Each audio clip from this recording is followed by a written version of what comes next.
Paz, irmãos.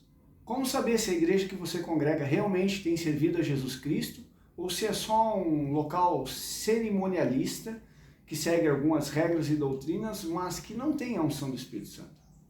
Veja que esse tema é polêmico. E a ideia não é fazer você sair da onde você está, mas sim interceder para que o Espírito Santo de Deus, que o nosso Senhor Jesus Cristo, o Senhor da Glória, possa estar operante e governando a congregação da qual você faz parte. Para nós entrarmos nessa palavra, nós temos que entrar em Atos capítulo 2, do versículo 42 em diante, que diz assim: E eles continuaram firmemente na doutrina dos apóstolos, na comunhão, no partir do pão e nas orações. Irmãos, a doutrina dos apóstolos nada mais é que a palavra de Deus. Nada mais é que o Novo Testamento, aonde os evangelhos, a maioria deles, escrito por apóstolos, como por exemplo Mateus e João, nós sabemos que Lucas era o médico e que João Marcos era sobrinho de Barnabé, aqueles que escreveram os evangelhos sinóticos, mas tanto Mateus era um apóstolo como João era um apóstolo. Então era a doutrina apostólica, correto? O livro de Atos foi escrito por Lucas, fala a história apostólica, e depois as epístolas que vêm através de Paulo, vem através de Tiago, vem através de Pedro, João, Judas e por fim o livro de Apocalipse. Até aqui tudo certo. Essa é a doutrina dos apóstolos. Eles perseveravam dentro daquilo que os apóstolos testemunhavam como Jesus Cristo era o Messias e que ele havia morrido pelos nossos pecados e ressuscitado ao terceiro dia. Se a igreja que você congrega, ela não tem o costume de incentivar você a levar uma Bíblia, se ela não tem o costume de abrir na palavra e pregar a palavra, mas ela segue um cerimonialismo, onde traz mensagem motivacional, traz situações do cotidiano, mas não tem o costume de abrir, digamos assim, o púlpito para irmãos testemunharem dos milagres de Cristo, de irmãos poderem levar as revelações da palavra de Deus para os demais irmãos e que haja uma edificação mútua, mas a igreja é basicamente um monopólio de pregação onde só o pastor presidente e quando muito 2 ou 3 do seu círculo pessoal, da sua panelinha pessoal que pregam lá dentro. Eu tenho notícia para te dar. A igreja é deles, porque só eles têm autoridade lá dentro e você está lá só para ser mais um contribuinte. Forte isso, né? Irmãos, perseverar na doutrina apostólica significa que você tem que ter conhecimento da palavra que você está indo lá ouvir. Não basta você ir de domingo a domingo na igreja, de sábado a sábado na igreja, de quarta a quarta-feira na igreja, que são os dias da semana comuns de cultos. Alguns congregam na terça, outros na quinta, outros nas sextas. Não importa o dia natural, o que importa é o que você está fazendo lá.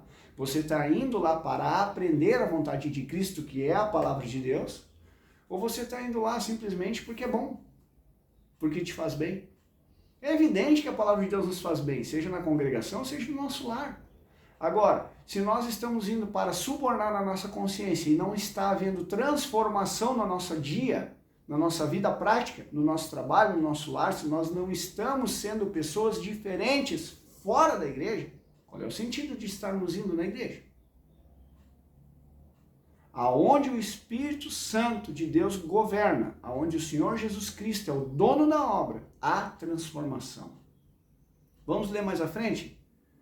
Todos os que criam estavam juntos e tinham todas as coisas em comum. Eles vendiam suas propriedades e bens, repartiam com todas as pessoas conforme cada um necessitava. E eles perseveravam diariamente em comum acordo no templo, partindo o pão de casa em casa. Comiam o seu alimento com alegria e coração singelo, louvando a Deus e tendo o favor do povo. E o Senhor acrescentava diariamente à igreja os que estavam sendo salvos. Veja que uma obra, quando ela é feita pelo Espírito Santo de Deus, ela não fica estagnada, ela prospera. Gamaliel disse, quando ameaçaram matar os apóstolos, que se essa obra fosse de homens, ela ia perecer. Mas se fosse de Deus, os fariseus tinham que tomar cuidado para não estarem lutando contra o próprio Deus vivo. E a obra prosperou. Quanto mais se matava cristão, mais cristãos se convertiam. Naquela época, na época dos apóstolos, só o fato de você ser cristão era motivo de morte para Roma. Você devia ser morto, porque você estava pregando um rei que não era César. Vocês estão entendendo? Você estava pregando um Messias que não era o Messias que os judeus queriam, que os fariseus queriam. Então, veja bem, você estava numa situação, se você vivesse naquela época, você estava numa situação de risco. Você correria risco de vida. Hoje não é assim. Hoje, se você não gosta da igreja Y, você pula para a igreja X. Se você não gosta da igreja X, você pula para outra igreja. Você vai aonde você gosta da pregação. Como se tivesse comichão nos ouvidos, Paulo fala sabiamente sobre isso, tanto em 1 Timóteo 4 como em 2 Timóteo 4. Né? Paulo alerta Timóteo, que era presbítero também, a vigiar e a pregar a palavra pura, porque vai chegar um tempo que as pessoas não vão aceitar a palavra pura. E já não aceitam. Você quer ver um exemplo bem prático? Se eu falar para você agora, que aonde você está, pode ser um lugar que é só para você se sentir bem e você não é um cristão, mas você é só um contribuinte que você paga por mês para um clubinho para você fazer parte daquilo ali, subornar a tua própria consciência achando que fazendo aquilo ali uma vez por semana você está na bênção e que Jesus vai vir e vai te levar. Você vai ficar louco comigo, você vai me apedrejar, você vai dizer, mas quem é tu para falar assim? Eu não sou ninguém. Mas irmãos, vamos falar uma coisa simples. A palavra diz claramente que os sinais acompanham aqueles que creem no Senhor. Né? Que aqueles que fazem a vontade de Deus, os sinais acompanham. Eu posso falar de milagres e de sinais que já ocorreram, tanto através de mim como através da congregação da qual faço parte. Não estou aqui para idolatrar nenhuma placa, mas sim para motivar você a seguir em Cristo e não em homens, nem em placas denominacionais, que não tem como explicar. Teve um caso em um outro estado, onde eu fui como missionário, em que uma senhora estava tentando tirar sua vida. Toda semana ela tentava cometer suicídio. E a família tinha que estar 24 horas em cima dela para ela não fazer isso. E simplesmente o Espírito Santo me tomou e eu falei para ela, em 7 dias tu vai parar de tentar se suicidar e em 15 dias tu vai estar congregando conosco. E a mulher riu da minha cara, ela estava possuída. Era uma possessão semiconsciente, tu via que não era a pessoa. Deu exatos 7 dias, ela se normalizou, aceitou Jesus, fez a oração do nascimento e em 15 dias ela começou a congregar. Eu peguei há pouco tempo uma família que eu amo muito e que estavam se destruindo. E não é culpa nem do A, nem do B, nem do marido, nem da esposa, nem do filho, nem da sogra, nem do tio, nem do papagaio. É algo espiritual que está ali oprimindo eles. E eu cheguei naquele lar e falei, vocês só precisam de Jesus. E eles começaram a buscar Jesus e agora a casa está limpa. A família está se estruturando, está voltando a ter comunhão de novo. Uma família que estava para se divorciar, para se destruir, para sentir mágoa um do outro. E é um milagre. Orei por uma pessoa que estava no hospital, já diziam que a pessoa não ia sair do leito do hospital, dali ia para o cemitério, a gente orou por ela e a pessoa deu alta. Nossa, o Francis é um homem usado por Deus. Eu sou um servo inútil. Eu creio no Senhor que eu prego. E eu tento viver todos os dias, nem sempre consigo. Às vezes eu falho, às vezes eu tropeço, às vezes eu me iro, às vezes eu julgo, às vezes eu sinto medo, às vezes eu sinto raiva. Irmãos, eu sou um ser humano. Mas eu tento todos os dias, segundo a luz da palavra de Deus e segundo o operar da cruz de Cristo e a unção do Espírito Santo, crucificar essa natureza caótica e egocêntrica que habita dentro de mim e tentar expressar o nardo puro. Não tem como você ser um cristão verdadeiro sem você passar por provações. Não tem como você ser um cristão provado e aprovado sem você passar por tribulações.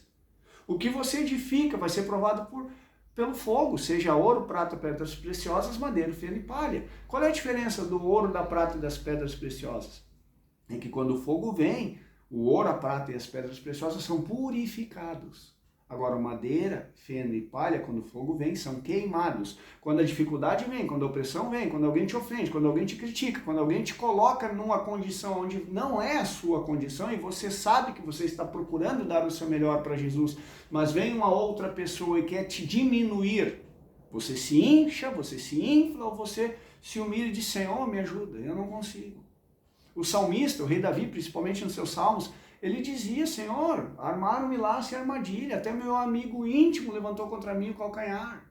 Claro que ele já estava profetizando sobre o Messias ali, mas ele passou por tudo isso. Ele tocava harpa para Saul, e Saul tentava pregar ele na parede com a lança. Vejam bem, e quando Davi teve a oportunidade de matar Saul, Davi não levantou a mão contra o ungido de Deus. Nós não estamos aqui para levantar a mão contra pessoas que têm encargos ministeriais, seja um pastor, um apóstolo, um profeta, um bispo, um ministro. Não, não é isso. Mas, irmãos, nós precisamos ser a luz do mundo e o sal da terra onde Deus nos semeou. E para nós sermos isso, a gente precisa de testemunho. Porque pregar a palavra igual um papagaio, repetir tudo que o pastor pregou, tudo que eu li num livro, ou tudo que eu vi num vídeo, é muito fácil. Agora, pegar isso aqui, se alimentar disso aqui dia e noite, para que eu tenha cuidado de fazer o que está escrito aqui, são poucos. Se a igreja que você congrega não te incentiva a buscar diariamente a comunhão com a palavra de Deus, eu tenho uma notícia para te dar, saia dela. Porque não é uma igreja, é uma sinagoga de Balaão. A palavra de Deus é a nossa base, é a doutrina dos apóstolos, tá? E depois disso, em Atos 2,42 ainda, a comunhão. Você tem que ter comunhão onde você congrega, você tem que aprender a ter comunhão com as pessoas, você tem que aprender a respeitar e suportar essas pessoas com paz, com amor, com mansidão, com humildade. Todos ali são pecadores igual a mim e a você, desde o pastor até o irmãozinho que entrou semana passada, não tem problema. Quem vai convencer eles do pecado, da justiça e do juízo é o Espírito Santo. Agora eu, como cristão, eu tenho o meu dever de amá-los. Eu não tenho o dever de ensiná-los, porque primeiro a trave, né? Para depois o cisco. Agora eu tenho o dever de amá-los. A ninguém fiqueis devendo nada, senão o amor fraternal não fingido. Você ama a igreja que você congrega? Você ama os irmãos ou você só ama o pastor, a esposa do pastor, o profetinha, o bispo, o missionário, o irmãozinho que faz louvor? É só aqueles ali que você gosta dos outros, lá você não é muito chegado porque eles são meio estranhos, né? Você já está mostrando que está no seu coração se você faz isso. E você precisa se arrepender e se converter, porque o reino de Deus está próximo. Você quer fazer parte do reino ou você quer fazer parte de uma cerimônia, né? Uma liturgia, como os fariseus faziam, né? Era todo um ritualismo dentro do templo, mas eles não tinham amor dentro de si. Nós não podemos nos tornar fariseus conhecedores de letra, irmãos. Nós precisamos nos tornar discípulos com o amor de Cristo se manifestando em nós e através de nós e alcançando almas para o reino. Nós precisamos ser a noiva do Cordeiro. E para nós sermos a noiva, nós temos que ter a natureza do noivo, que é Cristo. Eu pergunto para você, aonde você está congregando hoje? Você está sendo transformado? Você está sendo incentivado a se alimentar de Cristo? Jesus disse, aquele que por mim se alimenta, por mim viverá. Quem é Cristo? No princípio era a palavra estava com Deus, a palavra era o próprio Deus. João capítulo 1, versículo 1. Se eu não me alimento das palavras de Cristo, como eu vou viver por Cristo? E o que diz Tiago, capítulo 1, versículo 22? Tornai-vos praticantes da palavra que vocês estão ouvindo e não somente ouvidores dela, porque senão vocês vão estar se enganando a si próprios. Então, quer dizer, se a palavra ensina que eu tenho que amar, que eu tenho que perdoar, que eu tenho que ser fiel, que eu não posso mais mentir, que eu não posso andar mais na velha natureza, nos velhos costumes mundanos, e eu não me sujeito a isso, e eu não uso o operar da cruz de Cristo no meu próprio corpo, nos meus próprios sentimentos, para quê? Para que eu renuncie à vida pecaminosa e eu comece a viver uma vida santa em Cristo Jesus. Qual é o sentido de eu estar indo numa igreja? Estou indo lá para quê? Para botar um terno e uma gravata e pregar para os outros e apontar o dedo para todo mundo e achar que eu sou benção? Os irmãos estão entendendo? O quão importante é nós sabermos que ser igreja não é frequentar um local, mas você e eu somos igreja. Quando nós nos reunimos em comunhão, está escrito aqui no Atos 2,42, comunhão, aí eu sou igreja. Partir do pão e orações. O que é partir o pão? É alimentar os irmãos. Aí nós estamos edificando e sendo edificados.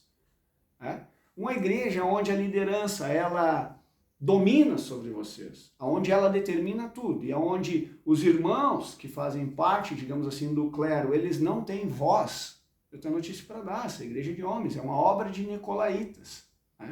Eu já falei aqui no meu canal do YouTube sobre o que significa ser obra de nicolaítas. Se os irmãos pesquisarem aí, vai achar o título, o que é a obra de nicolaítas. A obra de nicolaítas, irmãos, é quando alguém vai lá e domina sobre os outros, sobre os incautos e leigos. Roma, nos primórdios de Roma, nos 1000 anos de trevas, quem estudou teologia sabe do que eu estou falando, eles simplesmente deixaram a Bíblia fechada no latim, justamente para que os leigos e incautos não conseguissem entender, porque eles diziam que os leigos não tinham capacidade de discernir a Bíblia. Mas Jesus disse que o Espírito Santo nos guiaria toda a verdade. 1 João 2,27, a unção que habita em vós é verdadeira e não é falsa. Ela vos guiará toda a verdade do Evangelho. Você não precisa se preocupar nem depender de homens. É evidente que auxiliar irmãos é muito mais simples e facilita o aprendizado e o caminhar em Cristo Jesus. Por isso que partiu o pão de casa em casa. Não está falando somente de pão natural aqui, está falando também da comunhão dos irmãos, de pregar o Evangelho entre eles e testemunhar das obras e milagres que o Senhor Jesus Cristo fez em carne e também da sua morte e ressurreição.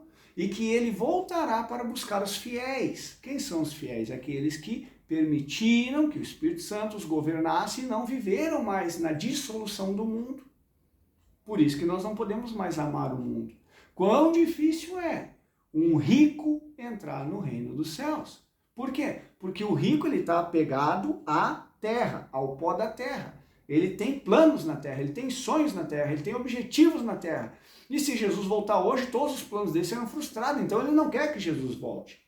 Quantos pastores e lideranças estão ao teto, materialmente falando? E esse dinheiro não é revertido para os irmãos.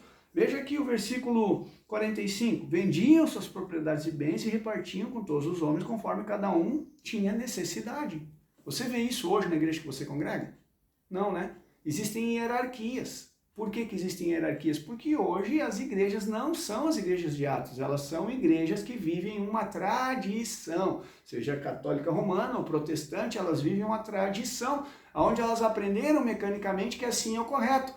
15 minutos de louvor, meia hora de louvor, depois 15 minutos de testemunho, depois a pregação final do líder. É uma liturgia. Irmãos, se está funcionando e almas estão sendo ganhas para o reino e pessoas estão sendo transformadas por Cristo, quem sou eu para me meter? Agora, se a igreja que você está estagnada e cada vez diminui mais os membros, eu tenho notícia para te dar. Tem alguma coisa errada. E você precisa ir para os pés do Senhor e pedir para o Senhor direção. Porque do jeito que você mecanicamente aprendeu não está funcionando. Então talvez Deus queira te tirar da caducidade da letra e te colocar numa novidade de vida. Deixa o Espírito Santo guiar e governar a tua congregação. Deixa o Espírito Santo guiar e governar a tua vida, a tua alma, os teus caminhos, os teus planos, os teus sonhos. Entrega o teu caminho ao Senhor, confia nele, o mais ele vai fazer. Mas você tem fé para isso? Você tem fé para isso? Irmãos, para finalizar, eu quero dar um testemunho para vocês. Há uns 15 anos atrás, um pouco mais, eu estava na intercessão da igreja onde eu congregava, na minha cidade natal, e uma menina tinha autismo, e a mãe tinha que pegar ônibus para levar essa criança para os cultos, etc. Essa criança, ela tinha crises, digamos assim, e ficava muito agitada, e era muito ruim para a mãe, porque a mãe já tinha idade, não conseguia cuidar dela. E durante a fila de oração, eu estava nas cadeiras fazendo a intercessão e tinha os irmãos que eram designados ali, se ofereciam para fazer as orações pelos enfermos, né? E o irmão que era o presbítero da obra, ele ia ali, ungia com óleo as mãozinhas dos irmãos para fazer as orações. E eu intercedia para o Senhor Jesus e dizia: Senhor, toca no coração do irmão que preside a igreja para que ele possa fazer uma oração com fé por essa criança e ela seja curada do autismo e essa mãe pare de ter tanto sofrimento. E eu senti como se o Espírito Santo estivesse falando dentro de mim: levanta-te, vai lá, pede permissão para o presbítero, vá para a linha ali de intercessão, que eu vou colocar essa criança nas tuas mãos e tu vai interceder por ela e tu vai orar por ela e ela vai ser curada. E quando eu senti aquilo dentro de mim, porque o falar do Espírito é muito abstrato, é íntimo, é intuitivo, eu digo: não, Senhor, mas se eu for e ela não for curada, como é que eu vou ficar? Aí o Espírito Santo falou bem forte para mim: mas se nem tu crê, meu filho, se nem tu crê, como é que eu vou fazer a obra? E aí eu fiquei me justificando, dizendo: Senhor, não, eu creio que tu pode fazer um milagre, eu não creio que eu sou digno dele, eu não creio que eu sou capaz disso, porque eu conheço a minha natureza, eu conheço o meu pecado. E aí o Senhor disse: que bom que tu conhece o teu pecado, porque nunca foi por mérito, nunca foi por tu ser mais santo ou menos santo que os teus irmãos, e sim por fé. É a minha graça, é a minha graça, é a minha graça que te capacita. Você não é nada, mas eu, através de você, posso fazer muitas coisas. Você crê nisso, meu irmão? Você crê nisso, minha irmã? Então permita-se ser um instrumento de Jesus Cristo na obra e seja bênção, seja luz, seja sal, para que glorifiquem o Pai, não você, glorifiquem o Pai onde você está sendo usado por Deus. Porque, irmãos, fazer milagres em nome de Jesus, ajudar pessoas doentes em nome de Jesus, ajudar pessoas famintas em nome de Jesus, ajudar famílias a serem restauradas em nome de Jesus, não é mérito, é nosso dever, é nossa obrigação. Se nós somos verdadeiramente cristãos, isso tem que ser rotina para nós. Isso tem que fazer parte do nosso convívio, da nossa conduta diária, do nosso dia a dia. Se você não está vivendo isso, eu tenho uma notícia para te dar. Você ainda está vivendo no mundo e amando o mundo e as coisas que há no mundo e correndo atrás de coisas do mundo e planos para o mundo e você não está nem um pouco preocupado com o reino de Deus.